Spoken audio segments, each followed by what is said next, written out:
अग्निमीडे पुरोहितं यज्ञस्य देवमृत्युजं होतारं रत्नधातमम्। प्रिय श्रोतागण, हमने पिछले दिनों इस मंत्र पर 11 वीडियो डाले थे। उसमें 3 प्रकार का भाष्य और यह भी सिद्ध किया था कि कैसे यह मंत्र चारों वेदों की भूमिका है और संसार की कोई भी पुस्तक वेद की तुलना में कहीं भी नहीं ठहरती। इसलिए ईश्वरी कोई ग्रंथ है तो केवल और केवल वेद है। इस पर आज हम कुछ शंकाओं को लेते हैं। मुझे प्रसन्नता है कि अनेक युवक हमसे जुड़ रहे हैं, उनके जीवन में एक परिवर्तन आ रहा है। वे वेद की ओर आ रहे हैं, वैदिक सनातन धर्म की ओर आ रहे हैं, आर्य समाज की ओर आ रहे हैं, विज्ञान की ओर आ रहे हैं और विज्ञान में भौतिक विज्ञान की ओर आ रहे हैं, वे सदाचार की ओर आ रहे हैं और राष्ट्र के प्रति और मानवता के प्रति जागरूक भी हो रहे हैं। अनेक ऐसे हमारे उत्साही और विवेकी श्रोता हैं जो किन्हीं की शंकाओं का स्वयं समाधान भी कर देते हैं और ऐसे प्रबुद्ध और जागरूक श्रोताओं की हमें बहुत आवश्यकता है, क्योंकि शंकाओं का समाधान मुझे नहीं करना पड़े तो अच्छा रहे, क्योंकि इससे मेरा समय बचेगा।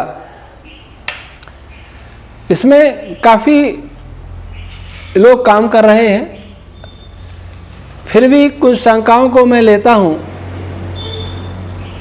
मैंने कहा था कि शंकाएं ऐसी ही रखें जो इन 11 वीडियो से संबंधित हों, संपूर्ण वैदिक रश्मि थ्योरी से नहीं, क्योंकि उनका समाधान कहीं न कहीं किसी व्याख्यान में हो जाता है। वास्तविकता यह है कि मैं सभी कमेंट को देख पाऊं ये आवश्यक नहीं है। मेरे पास बहुत काम है, संस्था भी चलानी, व्यवस्था भी देखनी, निरुक्त भाष्य भी करना, तो ये बहुत मुश्किल हो जाता है।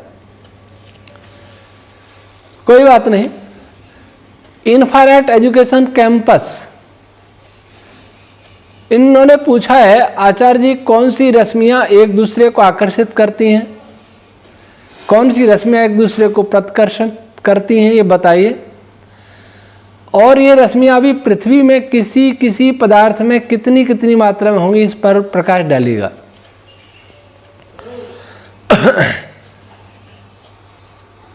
कौन सी रश्मियां आकर्षित करती हैं, कौन सी प्रतिकर्षित करती हैं, इसका कोई निश्चित नियम नहीं है, क्योंकि ये सब कुछ सापेक्ष होता है। पर इसका एक नियम यह अवश्य है कि इस सृष्टि की कुछ रश्मियां पुरुष रूप व्यवहार करती हैं, कुछ स्त्री रूप व्यवहार करती हैं, तो इन दोनों में आकर्षण होता है और समान प्रकार की रश्मियों में प्रतिकर्षण होता है। यह एक नियम है। किस पदार्थ में कितनी रश्मियां हैं यह जानना असंभव सा कार्य है, लेकिन इतना है कि फोटोन में 360 प्रकार की, या किसी क्वांटम में 360 प्रकार की, 360 रश्मियां नहीं, 360 प्रकार की रश्मियां, और जिसको आज मूल कण कहा जाता है, क्वार्क्स आदि, उसमें लगभग 360 से 480 के बीच में। किसी भी मॉलिक्यूल में लगभग 720 ऐसी कुछ रश्मियां हैं।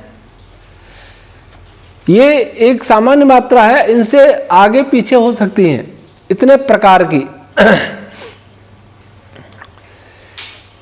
और सभी में कितनी है इसको जानना असंभव है मनुष्य के लिए। तो हाँ, कोई बहुत बड़ा योगी, आजकल के योगी नहीं, जो भाषण देके या आंख बंद करके योगी बन जाते हैं, वैसे नहीं।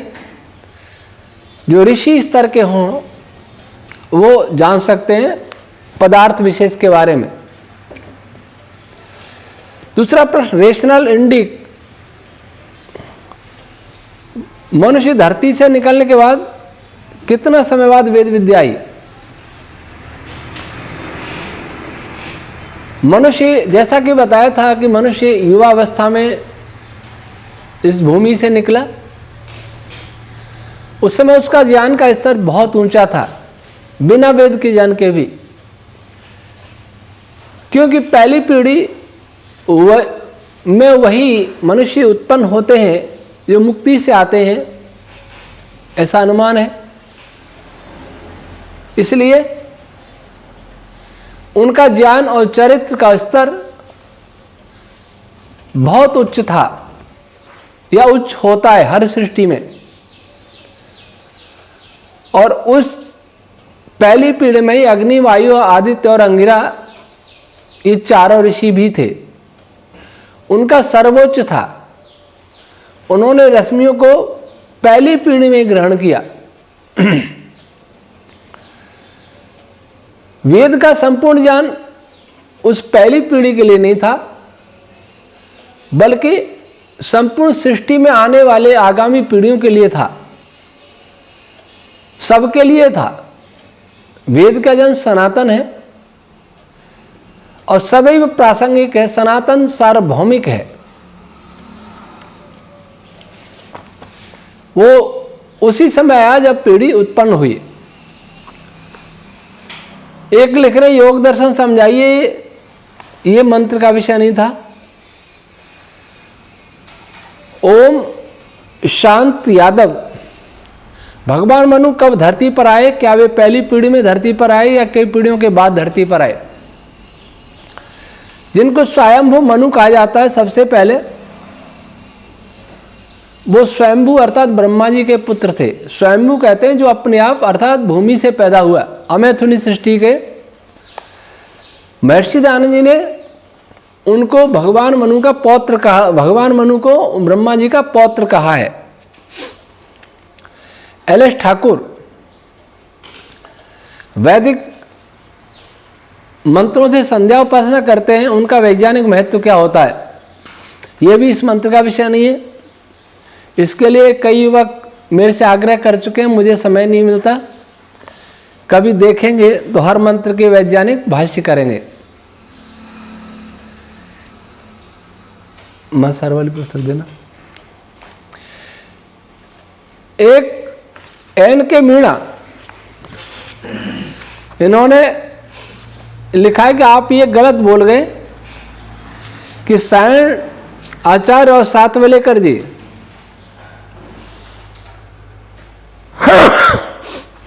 ने वेद भाष्य में गोमांस का भक्षण का विधान किया है। अब एन के मीणा ने, इन्होंने वो इन वेद भाष्य को पढ़ा है कि नहीं पढ़ा ये तो मैं नहीं जानता, लेकिन अनुमान है कि इन्होंने वेद भाष्य न सायण का देखा है और न सातवलेकर जी का देखा है। वो देखेंगे तो उन्हें स्वयं मालूम पड़ जाएगा। एक वेद मंत्र है अथर्ववेद 9:5-9, एतद वा स्वादियो यदाधिगवम क्षीरम वा मांसम वा तदेव नाशनीयात्। अथर्ववेद के 9वें कांड के 9वें सूक्त का 9वां मंत्र है। और इस मंत्र का भाष्य जो दोनों ने किया है उसमें यही लिखा है कि अतिथि से पहले गोमांस को नहीं लेना चाहिए, अतिथि को खिला के ही खावे। तो ये पहले पढ़ा करें फिर कमेंट करना चाहिए। गलतियां हुई है हमारे लोगों से गलतियां हुई हैं, उनको बड़ी विनम्रता से स्वीकार करना चाहिए। ऋषि दयानंद और इन सभी भाष्यकारों में यही अंतर है कि ऋषि दयानंद के वेद भाष्य में कहीं भी ऐसा नहीं मिलेगा। अन्य लोगों ने अनेकत्र रूढ़ अर्थ करके गोमांस आदि का विधान कर दिया। ये रूढ़ अर्थ उन्होंने नहीं किया, उससे पहले चला आ रहा था। और ये दुष्ट परंपरा, गोमांस की परंपरा अथवा किसी भी मांस की परंपरा, गाय का मांस खाना ही अपराध नहीं है, किसी भी प्राणी को मारना ही अपराध है, किसी भी प्राणी का मांस खाना अपराध है। और ये सब हमारे लोगों ने, हमारे पूर्वजों ने अपनी अज्ञानता से सारी दुनिया को सिखाया, वेदों में से ऐसा कह के। सुभाष यादव, कवि रंगहरी का मतलब बताइए। अब इन्होंने ये भी नहीं लिखा कि कवि रंगहरी क्या है, कहां से लिया है। संत रामपाल दास लोग बोल रहे हैं कबीर असली ईश्वर है। रामपाल दास के विषय में कुछ कहना नहीं। जो व्यक्ति जेल में विभिन्न आरोपों में बैठा हो उसके विषय में मुझे कुछ कहना नहीं। कई वर्ष हो गए, जब मैं आर्य समाज भीनमाल में रहता था तो मेरी फोन पर इनसे बात हुई थी रामपाल दास जी पर। उन्होंने मेरे से झूठ बोला, स्वयं बोल रहे थे और कहा उनका सेवक बोल रहा हूं। मैं समझ गया, मैंने उनका कबीर साहब की सौगंध खा के कहो आप रामपाल दास जी नहीं बोल रहे, तब स्वीकार किया। तो मैंने उनको देखा कि उनको छठी सातवीं की संस्कृत भी नहीं आती है। और ऋषि दयानंद का वेद भाष्य वो कवि रंगहरी, कभी इसमें को रामपाल दास जी को यह भी नहीं पता होगा कि शब्द का अर्थ क्या है और ये कैसे बनता है, या एक पद है कि दो पद है, ये भी जानकारी नहीं होगी।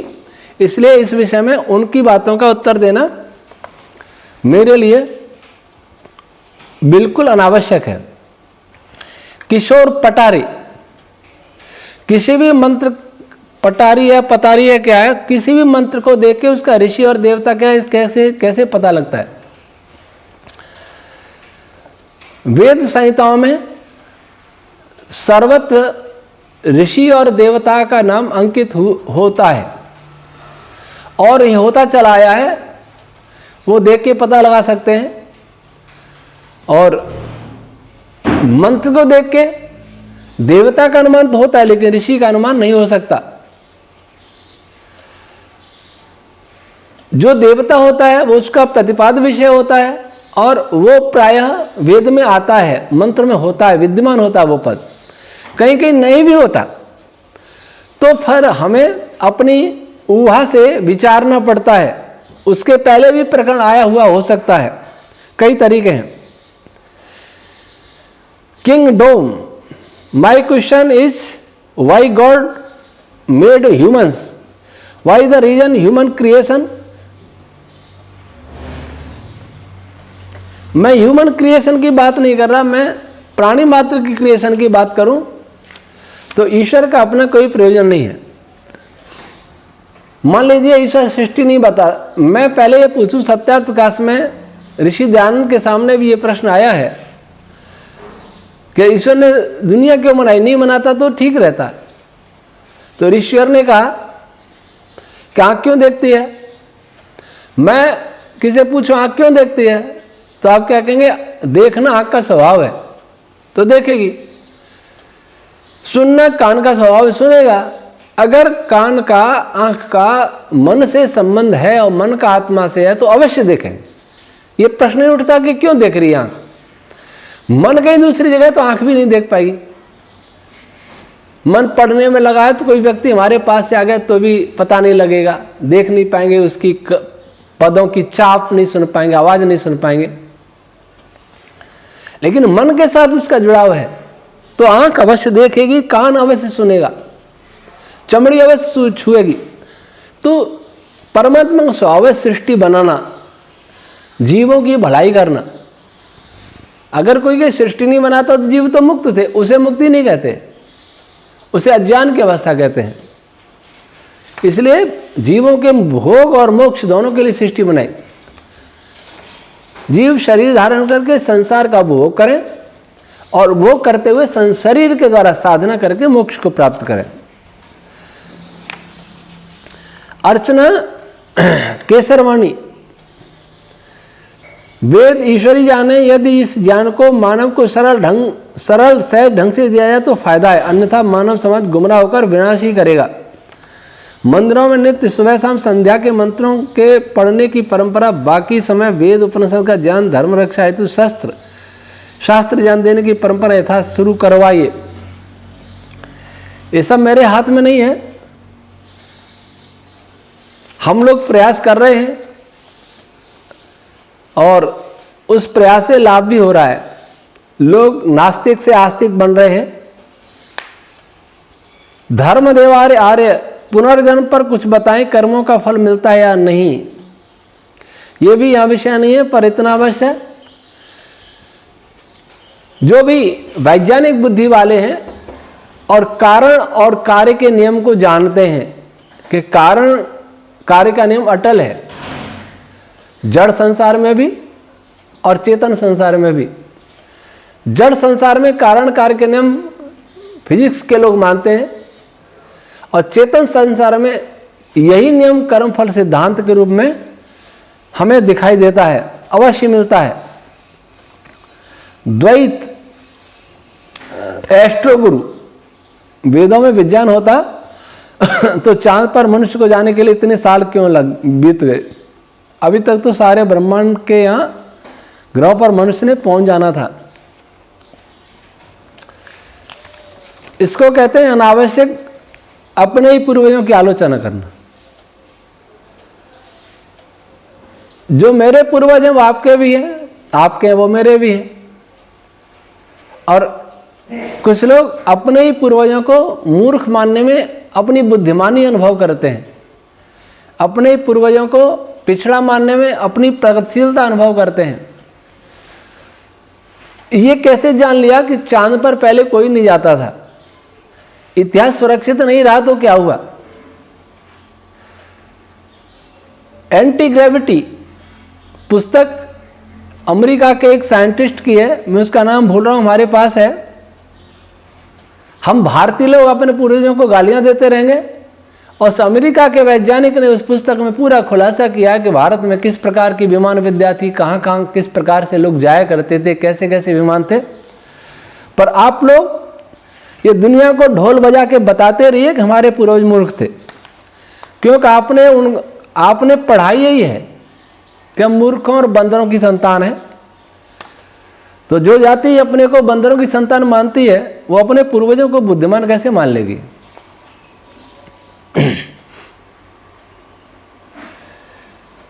प्रियोषित राज, ग्रेविटी एनर्जी या फोर्स है। ग्रेविटी फोर्स है, लेकिन जिसमें एनर्जी होगी वही फोर्स लगा पाएगा। दोनों का एक दूसरे से लिंक है। आशुतोष पटनायक छंद रश्मि के बारे में विस्तार से बताइए। इसके लिए वेद विज्ञान आलोक कक्षा नाम की 83 वीडियो में, उनमें से देखिए छंद रश्मि वाली वीडियो। परिचय वैदिक भौतिकी, ये विशाल आर्य की पुस्तक है, इसे पढ़िए। परिचय वैदिक भौतिकी। टेक्नो विद ऐश, ईश्वर कैसे उत्पन्न हुआ। संसार में कुछ पदार्थ ऐसे भी होते हैं जो कभी उत्पन्न नहीं होते, वो दूसरों को उत्पन्न करते हैं। ईश्वर कभी उत्पन्न नहीं होता है। प्रकृति रूपी पदार्थ, वो मटेरियल जिससे सृष्टि बनी है, वह भी कभी उत्पन्न नहीं होता है। और हम लोग जीवात्मा, वो भी उत्पन्न नहीं होते, शरीर उत्पन्न होता है। कौन सा उत्पन्न होता है कौन सा नहीं होता है, इसके बारे में हम कई बार बता चुके हैं।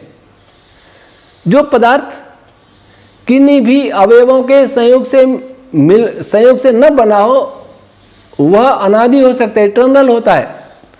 और जो पदार्थ किसी से मिलके बना हो वो इटर्नल नहीं होता। सृष्टि सूक्ष्म अवयवों से मिलके बनी है, इसलिए कभी न कभी बनी है।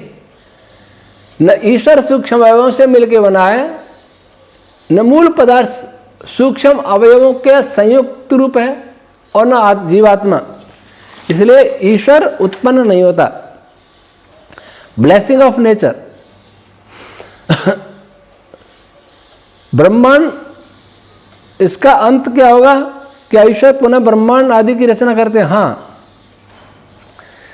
जिस प्रक्रिया से यह सृष्टि बनी है या बनती है उसी का उल्टा रूप या उन्हीं स्टेपों के द्वारा उसका प्रलय भी होता है। जैसे कोई मकान एक एक ईंट चिन करके बनता है और एक एक ईंट निकाल के वो बिखर भी जाएगा, वैसा ही होता है सृष्टि फिर प्रलय, फिर सृष्टि फिर प्रलय। ये चक्र अनादि है, अनंत है। चंदन सिंह कुशवाहा, वेदों के फिजिक्स का ऑनलाइन अध्ययन होता है तो बताइए। अभी तो नहीं होता, हमारे यहाँ ही क्लास देखते रहिए। ये वैदिक फिजिक्स है, ये वैदिक क्रांति पर भी ये काम शुरू हो गया है, उसकी वीडियो देखते रहिए वैदिक क्रांति चैनल पर। और वैदिक फिजिक्स हमारा चैनल है, वैदिक क्रांति भी अपना ही है। हमारे यहाँ के ब्रह्मचारी उस चैनल को चलाते हैं, वो देखते रहिए। आगे हमारा बड़ा से रिसर्च सेंटर बनेगा तो इसकी व्यवस्था और होगी।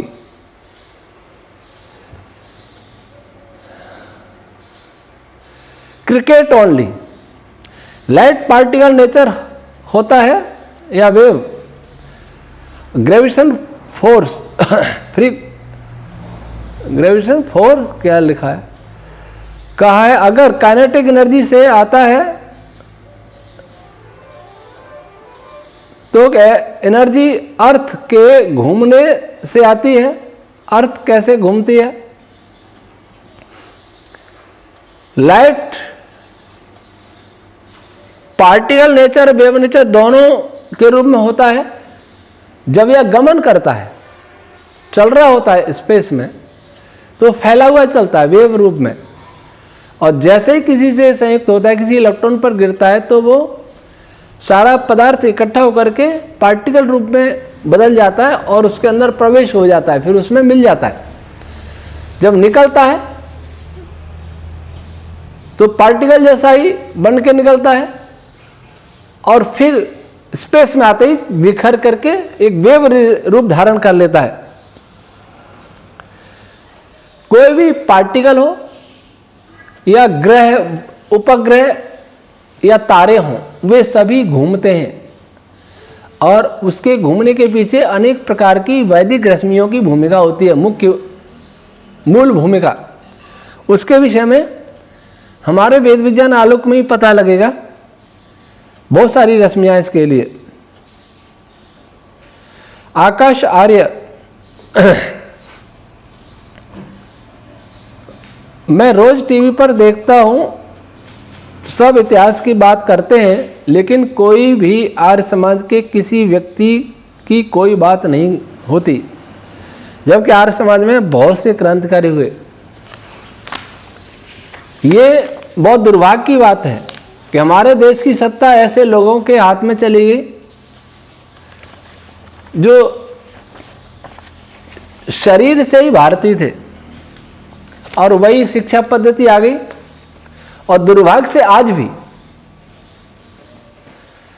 आर्य समाज और ऋषि दयानंद को याद करने वाला कोई नहीं है।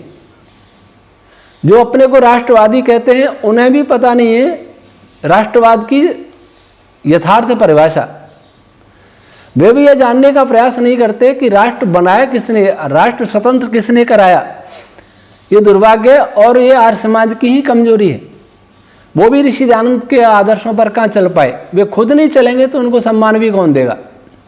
सबूत क्या है, कैसे है, ये इस मंत्र का विषय नहीं था। इसके लिए हमारी वीडियो देखें, वैदिक वेद विज्ञान आलोक कक्षा नाम से।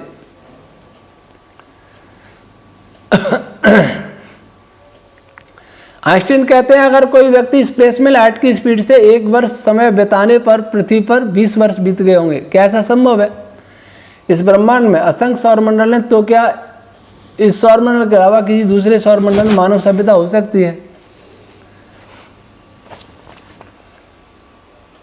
जब 1 वर्ष व्यतीत होगा, पृथ्वी पर 100 वर्ष व्यतीत हो गए होंगे, ये मुझे कल्पना ही लगती है। और सौरमंडल असंख्य है और मानव सभ्यता, मानव अगर इसके उसको कहें जो मननशील प्राणी होता है, तो ये अनेक लोगों पर संभव है।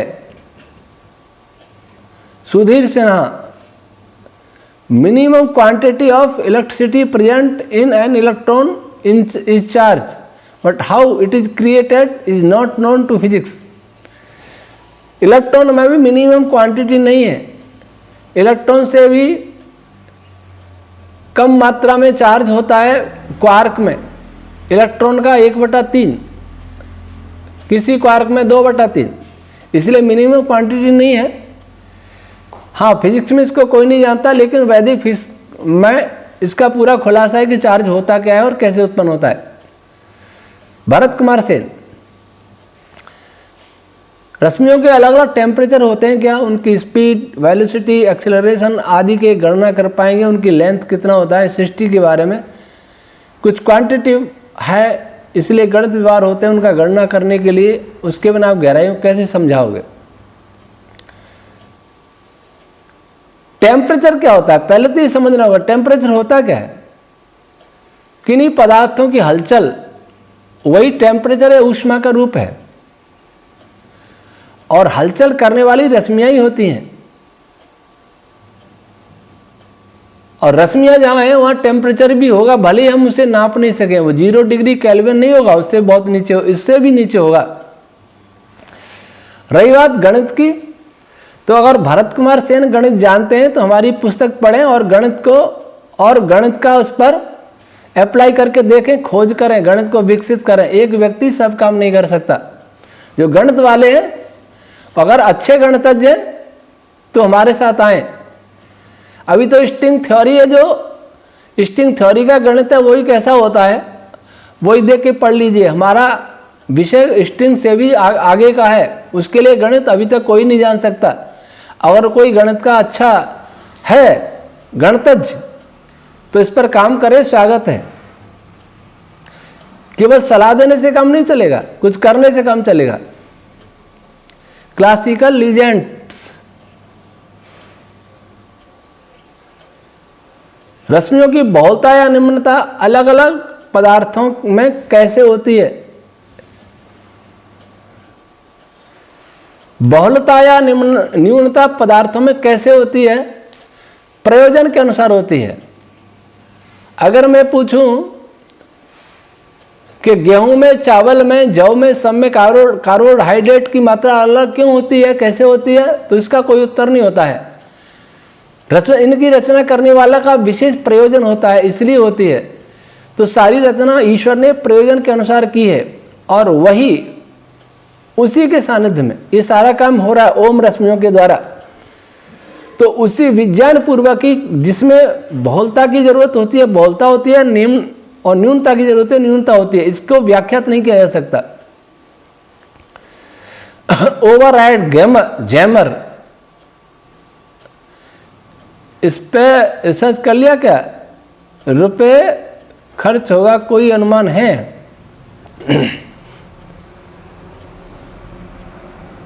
मुझे नहीं पता कि कौन हमारा सहयोग करना चाहता है। पूछ रहे हैं कितना खर्च होगा। तो हमारे रिसर्च सेंटर का जो एस्टिमेट है 15 करोड़ का है। कौन दे सकता है? अगर कोई दे सकता है तो आइए, स्वागत है।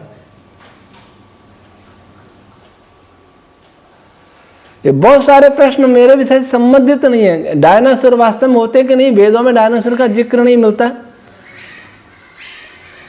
कि नहीं मिलता ये भी नहीं कह सकते। और वेद में किसी एक पर्टिकुलर जानवर का जिक्र नहीं है, वेद सारी सृष्टि के लिए है। हर जानवर का जिक्र होगा तो उसमें सारी सृष्टि का ज्ञान हो ही नहीं सकता।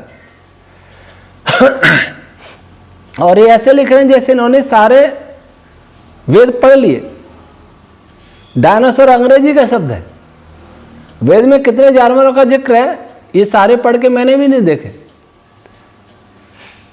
साहिल शर्मा, अभी कौन सा युग चल रहा है? ओहो, कलयुग चल रहा है। विशाल कुमार,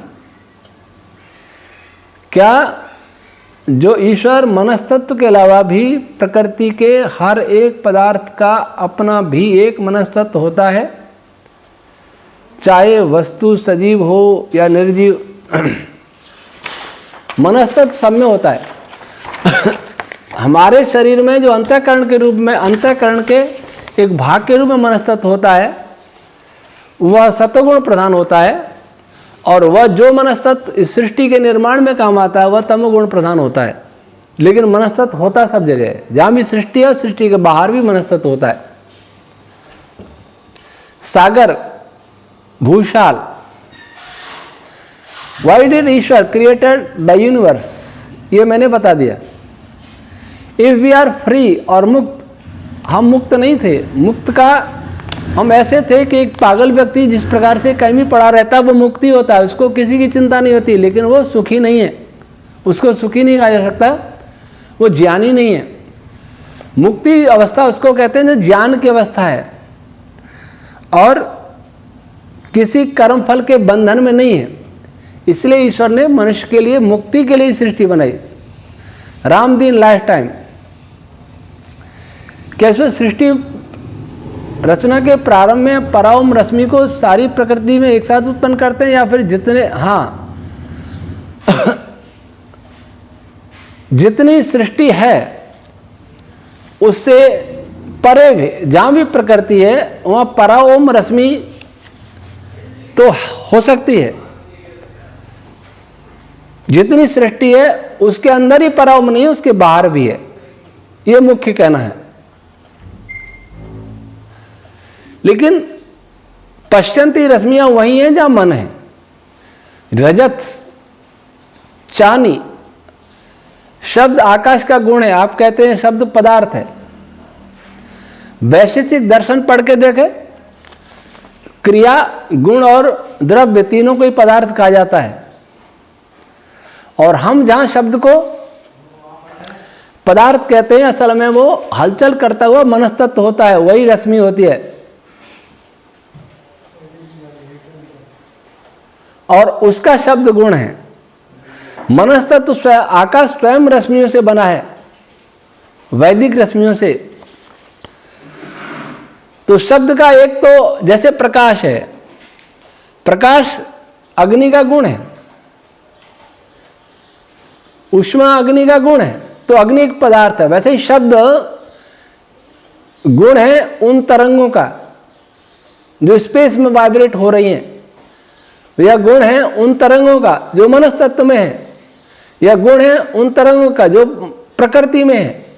शब्द मध्यमा ध्वनि का ही आधार है। शब्द गुण है केवल बैखरी और मध्यमा, इन यही आकाश का गुण है। परा और पश्चंती आकाश का गुण नहीं है। और फिर मैंने बताया कि तरंग और उसका प्रभाव शब्द है, लेकिन वाक तत्व वास्तव में एक पदार्थ है, वो मन का ही रूप है। इसमें बहुत पढ़ना पड़ेगा, पहले पढ़िए। वैभव तिवारी, क्या पृथ्वी के घूमने में भी ओम रश्मि इसका कारण है? सीधे ओम रश्मियां तो नहीं, लेकिन मूल रूप से ओम रश्मियां भी हैं, और भी बहुत सारी रश्मियां इसका कारण है। धनंजय रश्मि भी कारण है, और भी रश्मियां कई कारण है। दिक रूपी, दिशा रूपी रश्मियां भी होती हैं, वो भी कारण होती हैं, लेकिन ओम रश्मि मूल रूप से कारण है, क्योंकि ओम अन्य सभी रश्मियों को भी एक्टिवेट करती है। कमांडो नूब, ये वेद के विज्ञान समझने के लिए क्या क्या पढ़ना होगा, ये तो मैं क्या बताऊं, बहुत पढ़ना होगा।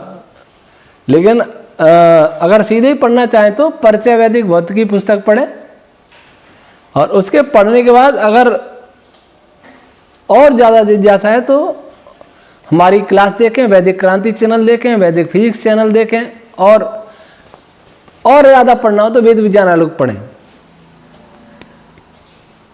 और कोई और अच्छी तरह पढ़ना चाहता है, वेद विज्ञान को समझना चाहता है, वेद विज्ञान आलोक को समझना चाहता है, तो संस्कृत व्याकरण भी पढ़ना होगा आधुनिक फिजिक्स के साथ।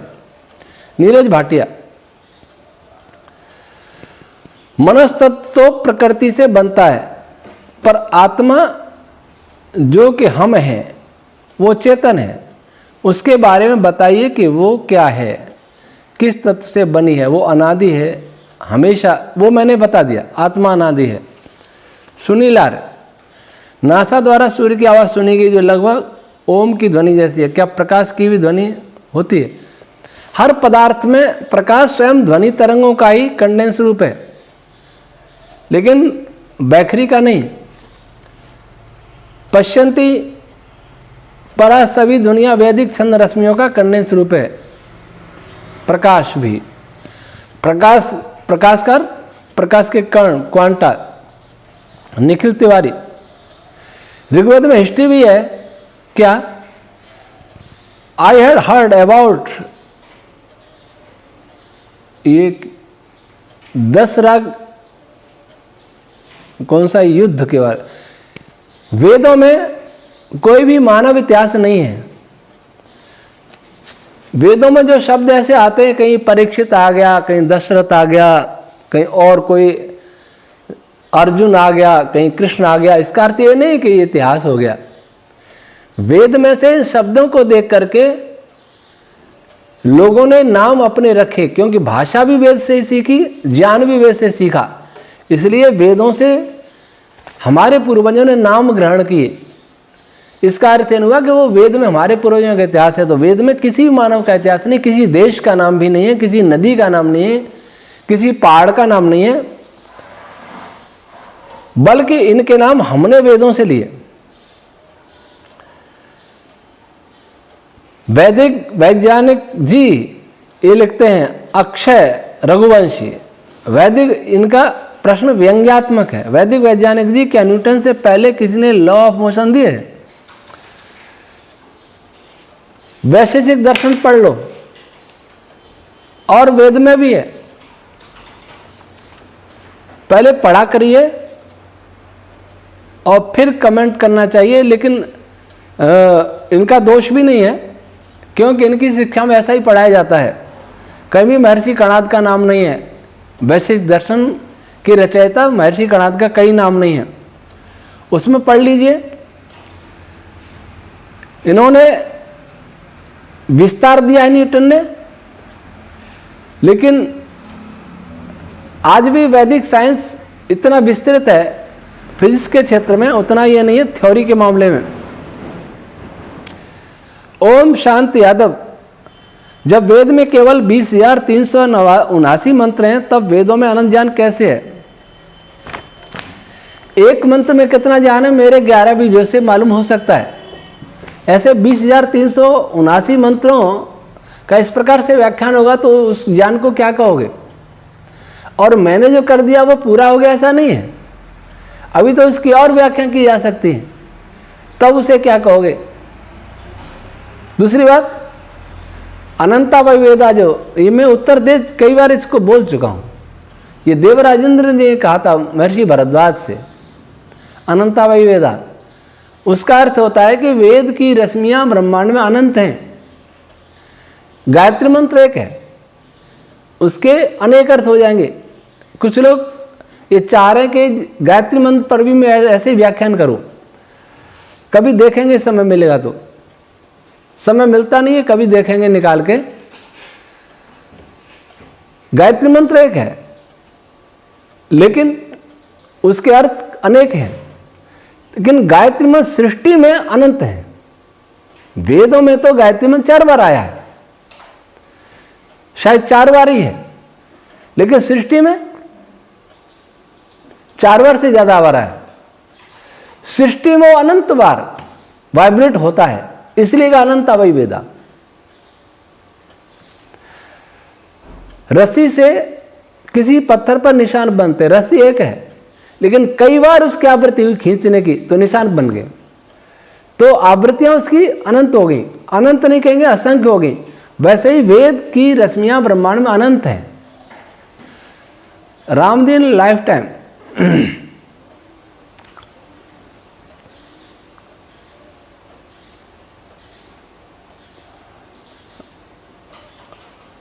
अच्छा है, ये कह रहे कि मैं आपकी तरह सूर्य बनकर सबको सूर्य बनाऊंगा। बहुत अच्छा भाव है, चाहे संसार में कहीं भी रहूं। हाँ, शशिकांत बेहरा, बताएं हिरण्यगर्भ क्या है? आजकल जिसको कॉस्मिक क्लाउड कहा जाता है उसको हिरण्यगर्भ कहते हैं, जिससे सौरमंडल आदि की उत्पत्ति होती है। हिरण्यगर्भ अर्थात चमकीला अंडाकार पदार्थ, फाइंड एंड ट्रुथ। यदि कोई ईश्वर की प्रार्थना न करे तो क्या होगा? ईश्वर की प्रार्थना नहीं करेगा तो ईश्वर नाराज नहीं होगा उससे। ईश्वर न प्रार्थना करने से खुश नहीं होता और न करने से नाराज नहीं होता, क्योंकि वह ऐसा नहीं है। ईश्वर की प्रार्थना नहीं करेंगे तो हम धीरे धीरे उसको भूल जाएंगे, और भूल जाएंगे तो फिर उच्छृंखल बन जाएंगे। उच्छृंखल बन जाएंगे तो गलत काम भी करेंगे, गलत काम करेंगे तो दुख पाएंगे और अगले जन्म में फल भोगेंगे, ये होगा। बाकी ईश्वर की उपासना न करने वाला अगर अच्छे काम करता है और ईश्वर की उपासना करने वाला बुरे काम करता है, तो ईश्वर की उपासना न करने वाला ज़्यादा अच्छा है, उसको अच्छा फल मिलेगा। उपासना का कुछ परिणाम होना चाहिए तभी उपासना काम की, अन्यथा नहीं।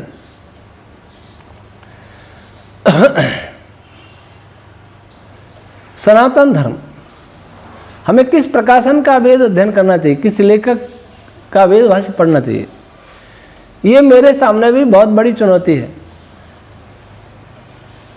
अगर कुछ पढ़ सको तो ऋषि दयानंद का वेद भाष्य पढ़ लो।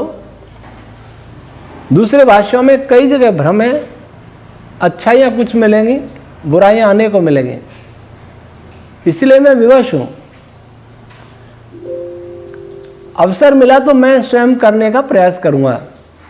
और वेद भाष्य मत पढ़िए, अभी महर्षि दयानंद की ऋग्वेद भाष्य भूमिका सत्यार्थ प्रकाश पढ़िए, बाद में देखना। सोहन एक अग्नि का क्या मतलब है? फायर ही अग्नि नहीं, ऐसा नहीं है। फायर भी अग्नि है, लेकिन अग्नि और भी है। सारे फोटॉन्स, सारे मूल कण, इसको अग्नि कहा जाता है। सारी ऊर्जा, इनको अग्नि कहा जाता है।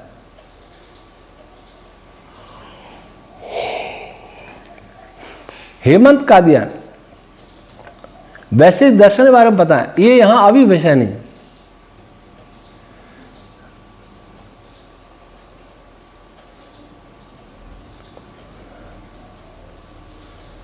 अभिषेक पटेल कृष्ण भगवान के विराट रूप के बारे में पूछ रहे हैं, ये यहां विषय नहीं। प्रथम मंत्र ही क्यों है? स्पंदन तो हो ही रहा था, जिसमें पहले मंत्र के साथ बाकी मंत्र भी तो विद्यमान थे। या ऋषियों ने अर्थ के आधार पर स्वयं ही पहला निश्चित, हाँ सही है, ऋषियों ने इसी मंत्र को पहले ग्रहण किया। ब्रह्मांड में थे, लेकिन ऋषियों ने सबसे पहले इसी को ग्रहण किया, इसलिए ये प्रथम है। अगर ब्रह्मांड बनाने वाला कोई है तो उसको बनाने वाला कौन होगा? इसका उत्तर हमने दे दिया कि 3 पदार्थ अनादि होते हैं। अंशु शर्मा, यज्ञ कैसे करना चाहिए, इसके लिए तो अनेक विद्वान बता सकते हैं, प्रशिक्षण भी देते हैं। लोहे की वेदी बनाते उसका दुष्परिणाम, मेरी जानकारी में कोई दुष्परिणाम नहीं है।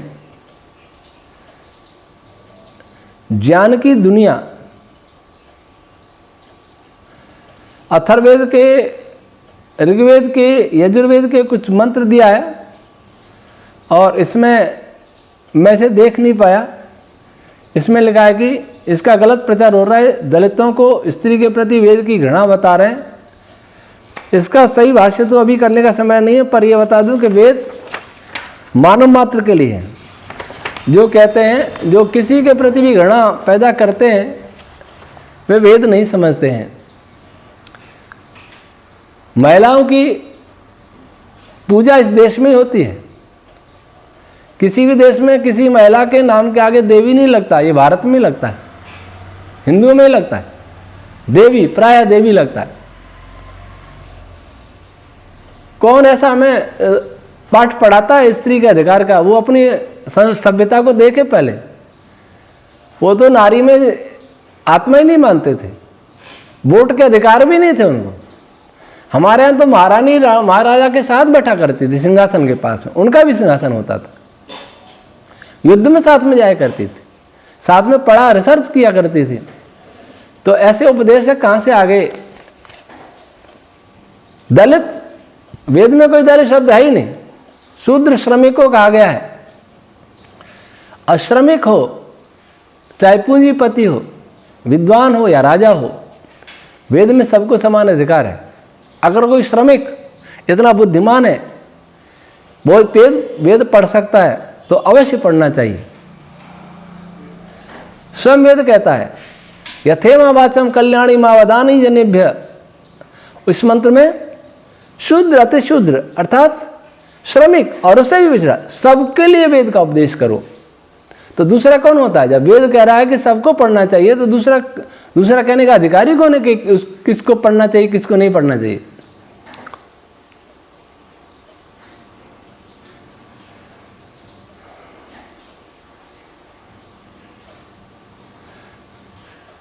क्या हर ये द साइंस कार्य क्या हर चीज का प्रभाव इस सृष्टि पर पड़ता है? हाँ, हर चीज का पड़ता है। मैं बोल रहा हूं मेरी ध्वनि तरंगों का भी प्रभाव पड़ेगा। मैं झूठ बोलूंगा और झूठ का भी पड़ेगा। मैं सत्य बोलूंगा सत्य का पड़ेगा। अच्छा या बुरा हर वस्तु का प्रभाव रहता है।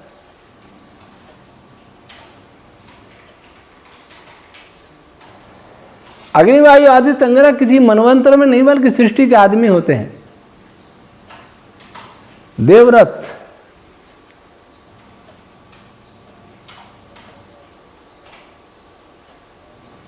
इन्होंने तो खैर ये लिखा कि पहली बार देख रहा हूं कि कोई अपने माइंड को अच्छी दिशा में यूज कर रहा है।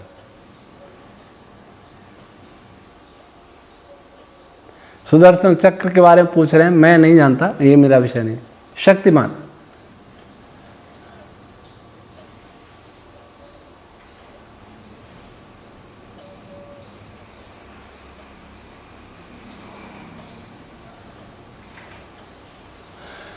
ओम शब्द ईश्वर में है इसलिए वो ईश्वर का मुख्य नाम है। इसमें प्रश्न है शक्तिमान।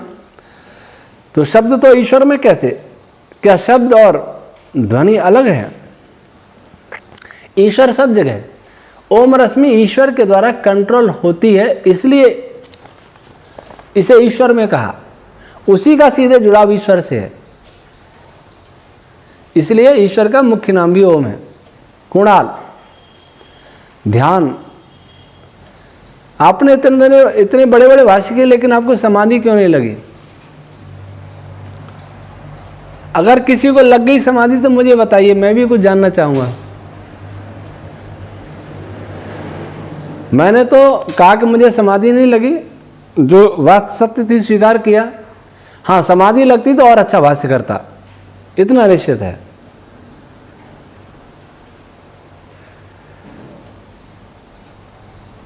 सवान, क्या बिना अर्थ जाने उच्चारण मात्र लाभकारी होगा कि नहीं वेद मंत्रों का? और मोक्ष प्राप्त कर सकूं ये बहुत बड़ी बात है, लेकिन उच्चारण भी अगर अच्छी ढंग से किया जाए तो उसका भी कुछ प्रभाव तो होगा, लेकिन अर्थ को जान करके वास्तविक प्रभाव होगा।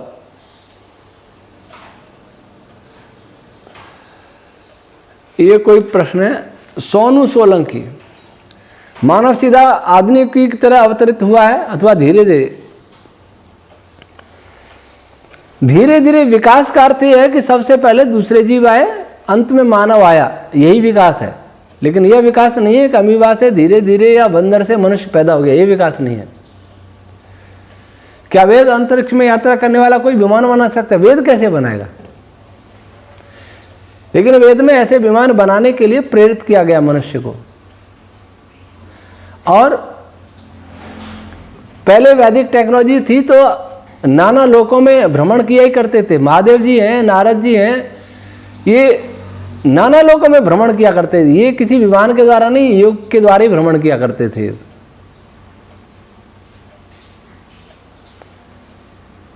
इनफाइनाइट एजुकेशन कैंपस, वेद में दूसरी गैलेक्सी के बारे में क्या कहा है?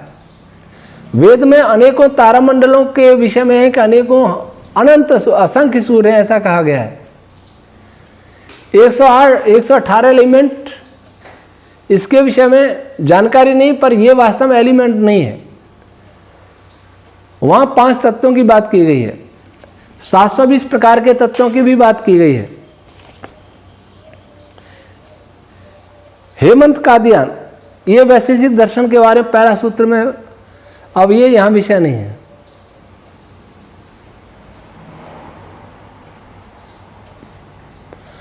क्या अग्नि सिर्फ द्रव्य होता है या गुण भी? ऊष्मा तो द्रव्य का गुण है, ऊष्मा द्रव्य का गुण है, और जिस द्रव्य का गुण है उसको अग्नि कहते हैं। प्रकाश जिसका गुण है उस द्रव्य को अग्नि कहते हैं।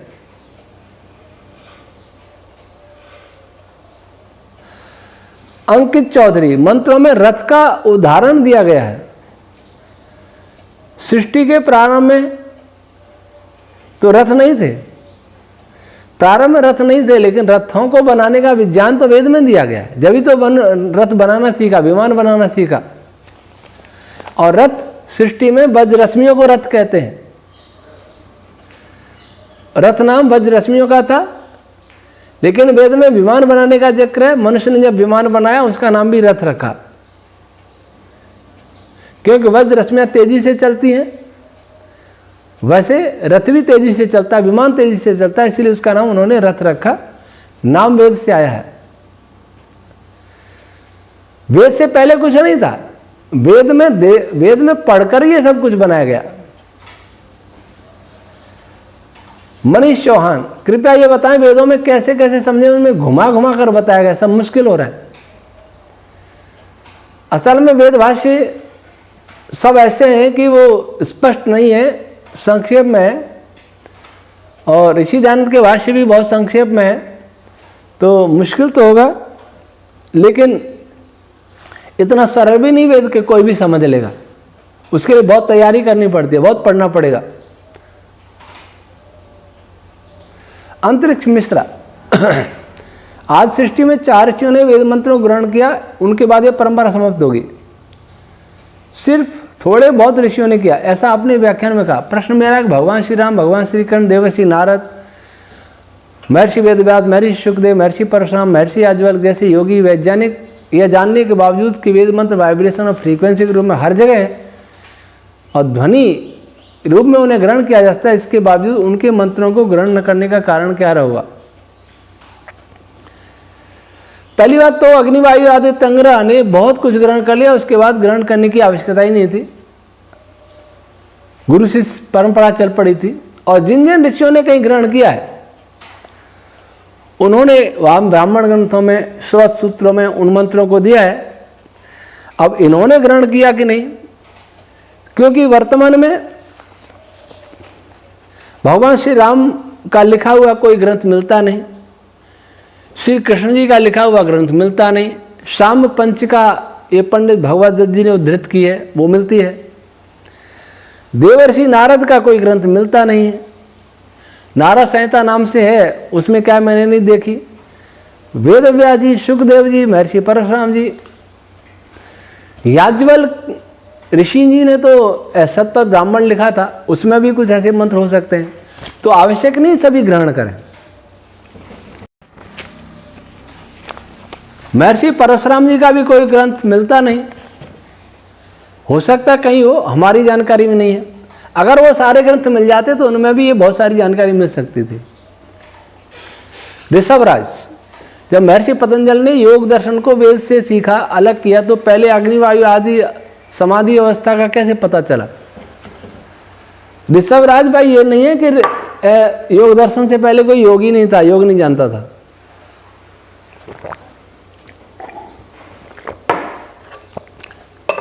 योग विद्या तो वेद में है, वेद में से पतंजलि ने सीखी और वेद में से दूसरे ऋषियों ने भी सीखी। बलदेव रावत,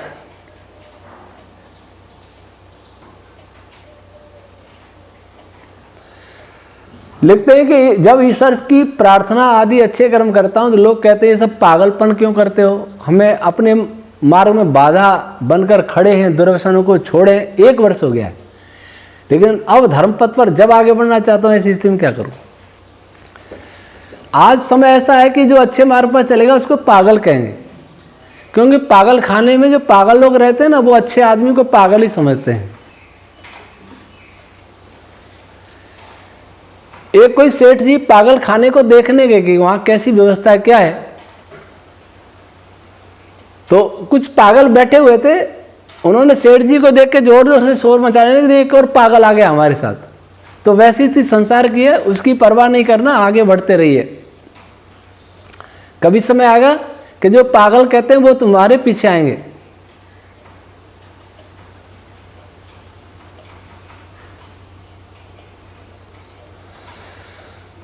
धीरज कुमार, मैं अभी वेद विज्ञान आलोक पढ़ने में असमर्थ हूं, क्या इस ग्रंथ की हेल्प से डिफेंस टेक्नोलॉजी बनाई जा सकती है? इसके बारे में कुछ कहूँगा नहीं, और मुझे विश्वास है कि टेक्नोलॉजी के बहुत उच्च स्तरीय लोग काम करें तो हर क्षेत्र में बनाया जा सकता है, टेक्नोलॉजी बनाई जा सकती है, लेकिन समय लगेगा। वे टू वे, मैंने सुना है कि अन्न उगाने का ज्ञान महर्षि अगस्त मुनि जी ने दिया था, तो भारत को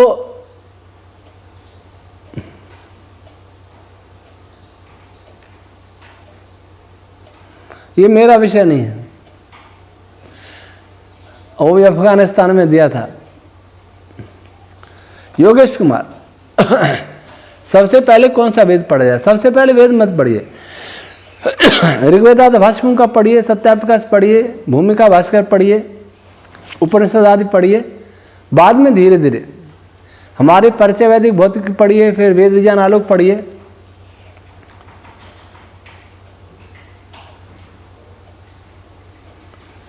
साहिल कुमार, हमारे 4 ऋषि हुए, वेदों का ज्ञान प्राप्त किया, वे 4 ही क्यों सबसे बुद्धिमान हुए? आपने बताया कि उन्होंने पिछले यानी इस सृष्टि से, रचना से पूर्व सृष्टि हुई थी, उस समय कर्मों के आधार पर ज्ञान प्राप्त किया, लेकिन उनसे पूर्व जो सृष्टि, सर्वप्रथम सृष्टि रचना, उस समय में सर्वप्रथम कोई सृष्टि रचना नहीं है। सृष्टि और प्रलय का क्रम अनादि है, अनंत है, इसलिए इसमें दिन पहले की रात इस प्रश्न का कोई उत्तर नहीं होता। इसलिए हर सृष्टि कोई भी सृष्टि पहली सृष्टि नहीं कही जा सकती, और कोई भी प्रलय अंतिम प्रलय नहीं है, अंतिम सृष्टि भी नहीं है, यह अनादि चक्र है।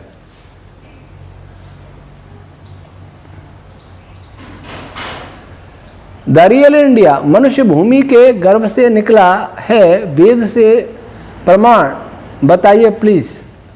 इसमें मेरा एक लेख है, हमारी साइट पर होगा, विकासवाद का वैदिक सिद्धांत, उन्होंने मंत्र भी दिया है।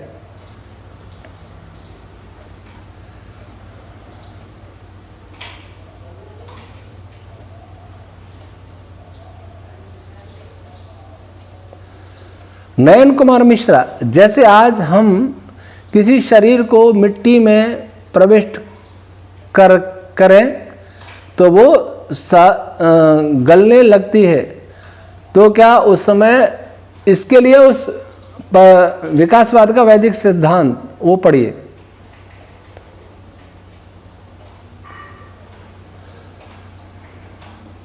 अमिता शर्मा, महाप्रलय अवस्था में जीवात्मा कहाँ रहती है?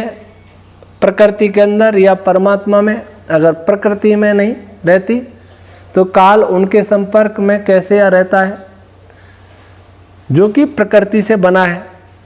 रश्मि मूव करती है या एक जगह वाइब्रेट होती है? धनंजय रश्मि के बारे में बताएं। इस बारे में हमारी वीडियो देखिए, वेद विज्ञान आलोक कक्षा, बहुत सारी वीडियो है। जीवात्मा प्रकृति को छोड़ के कहीं नहीं जा सकता, लेकिन मुक्त आत्मा जो परमात्मा में रहते हैं, जो कहा जाता है उनका संपर्क परमात्मा से भी होता है, लेकिन जो मुक्त नहीं होते उनका संपर्क परमात्मा से नहीं होता, क्योंकि प्रकृति स्वयं परमात्मा में रहती है। हेमंत, धर्म की परिभाषा क्या है वैश्विक दर्शन के अनुसार? तो ये फिर यहाँ वैश्विक विषय नहीं है।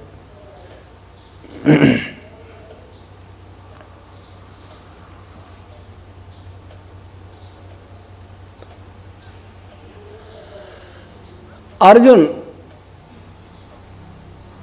वास काले,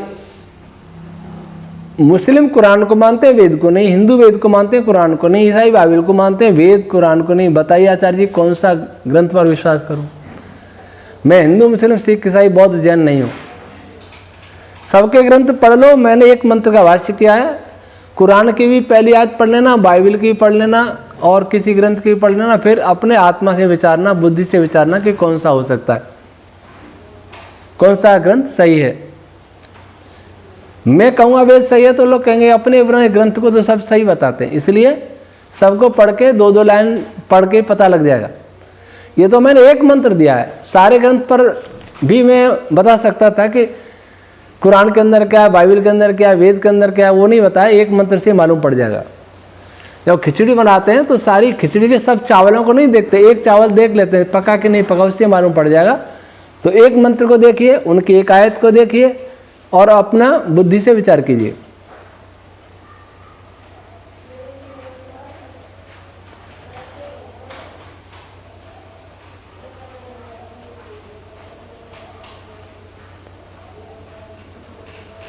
अनीश मयंक, जिस तरह वेद और उपनिषद में अध्यात्म की बात है तो क्या वेद और उपनिषद में साइंस और टेक्नोलॉजी है क्या?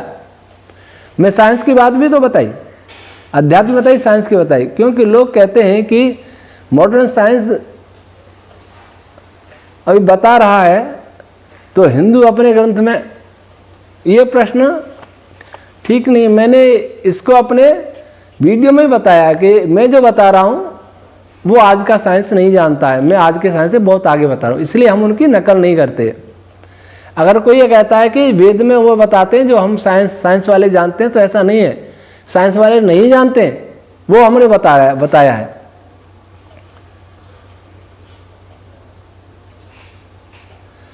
ज्ञानभूमि गुरुकुल ईश्वर को किसने बनाया, ये मैं कह चुका।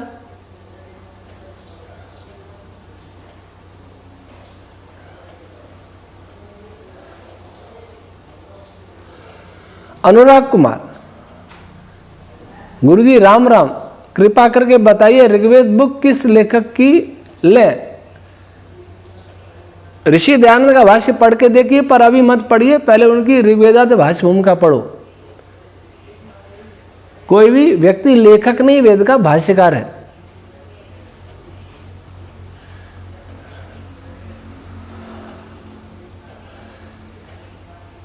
एक क्या है, आयंस ऑफ ईश्वर कहाँ है वेदानुसार? क्या मात्र उपस्थित है? कर्मशील है तो कर्म फल से मुक्त कैसे? हम भी कर्मशील रहते हुए भी कर्म फल से मुक्त हो सकते हैं। उसको गीता में भगवान कृष्ण ने कहा निष्काम कर्म। किसी भी फल की आसक्ति से रहित होकर परोपकार के काम किए जाएं तो उसका फल नहीं मिलता। ईश्वर के सारे कार्य परोपकार के लिए होते हैं, किसी भी स्वार्थ के लिए नहीं है, इसलिए उसे कर्म फल से मुक्त ही रहता है। लकी कुमार, सत्या प्रकाश में का कुरान में खुदा की बड़ाई की गई है, इसलिए वह ईश्वरी ग्रंथ नहीं, लेकिन वेद में, इसका तो उत्तर मैं दे चुका हूं।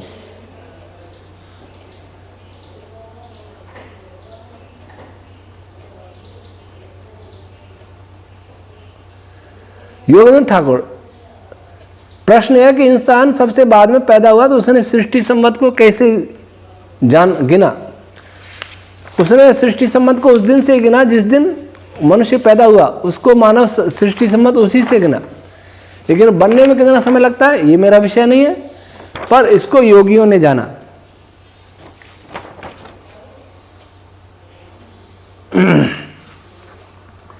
किशोर पतारी, किसी मंत्र को देख के उसका पुरोहित क्या है, इसका पता कैसे चलता है? किसी मंत्र में पुरोहित नहीं होता, इसी मंत्र में पुरोहित। और इस मंत्र में पुरोहित वह भी सापेक्ष है। अग्नि, अगर किसी मंत्र का कोई मुख्य प्रतिपाद्य विषय का उल्लेख नहीं है तो उसका देवता क्या होगा? मंत्र का अर्थ जानने के पश्चात पता चलेगा कि इसमें किसकी बात हो रही है। हो सकता है उसका देवता पिछले मंत्र में आया हो, उस शब्द की अनुवृत्ति चल रही हो। अग्नि द्रव्य के साथ गुण भी क्यों हो सकता है? बल उष्मा, अग्नि बल उष्मा उसके गुण है, अग्नि द्रव्य का नाम है। क्वार्क, प्रकाश कण, फोटोन, ये भी अग्नि है। इन सब के उत्तर मैं दे चुका हूं और ध्यान से सुनिए। सृष्टि का पहले 4 पीढ़ियों में ऋषियों के अलावा बाकी सबको इस मंत्र का क्या ज्ञान था? अगर नहीं तो उन्होंने अपने गुरु कैसे खोजे? मैंने बताया कि वेद का जो ज्ञान है वो उस पहली पीढ़ी के मनुष्यों के लिए नहीं है, हमेशा के लिए। इसलिए उन्होंने पहले मंत्र को सुन करके ही नहीं जाना कि गुरु को खोजे कि नहीं खोजे, वो तो वैसे ही जानते थे, मुक्ति से आए थे। उनका ज्ञान का, चरित्र का बहुत ऊंचा स्तर था। ये तो उसके बाद वाली सभी के लिए, उन्होंने जो नहीं जानते थे वो उन्होंने सीखा ब्रह्मा जी से, ब्रह्मा जी ने सीखा 4 ऋषियों से। प्रियांशु आर्य कपड़े पहनना कब से सीखा ये मैं नहीं जानता, इसका कहीं इतिहास नहीं मिलता। अद्वैत आचार्य जी, आपके वेद विज्ञान आलोक की तरह मैं ऋग्वेद के सांख्यान ब्राह्मण का भाष्य कर दूं कभी, तो क्या मेरे ग्रंथ और आपके ग्रंथ का विज्ञान लगभग समान होगा? ये काल्पनिक प्रश्न है।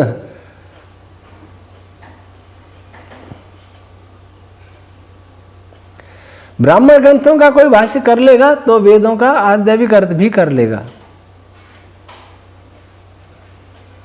श्रीमद् भगवद गीता में परमात्मा ने कहा है, मैं सारी सृष्टि का पिता हूं और वेदों को जाने और मुझे भी जानना है। क्या आप वही परमात्मा की बात कर रहे हैं?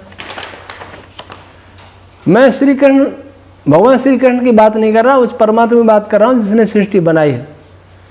भगवान श्री कृष्ण उस परमात्मा के परम भक्त थे, योगी थे।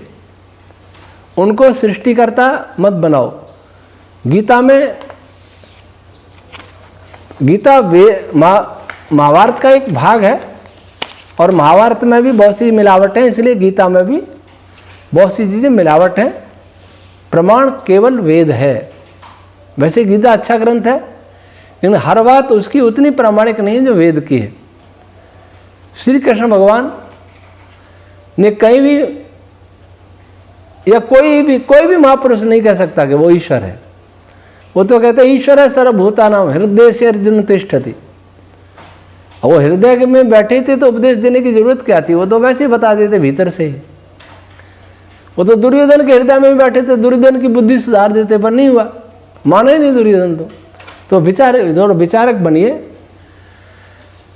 केवल भावनाओं से सत्य नहीं प्रकट होता, भावनाओं पर विवेक की लगाम होनी चाहिए। ये मुख्य शंकाएं थी, इनका समाधान आज हुआ। आप लोगों का बहुत बहुत धन्यवाद जो बहुत ध्यान से सुन रहे हैं और प्रश्न भी पूछ रहे हैं।